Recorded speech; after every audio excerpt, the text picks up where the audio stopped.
ছাড়া যায় না।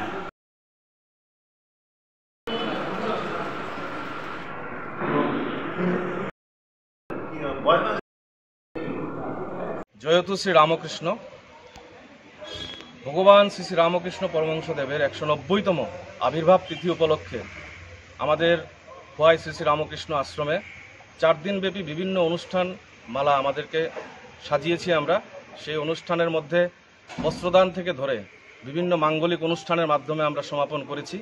আজকে 2রা মার্চ আমাদের এই আশ্রমের নাট মন্দিরে অনুষ্ঠিত হতে যাচ্ছে এক মহতী রক্তদান শিবির। আমরা প্রতি বছরই এই রক্তদান শিবির ঠাকুরের জন্মতিথি উপলক্ষে আমরা পালন করে থাকি।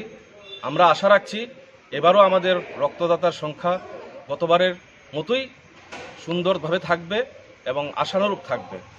আমরা আশা রাখছি যে টোটাল নরনারী মিলে আমাদের রক্তদাতা 40 ঊর্ধ্ব পেরোবে। এতটুকু আমাদের কথা।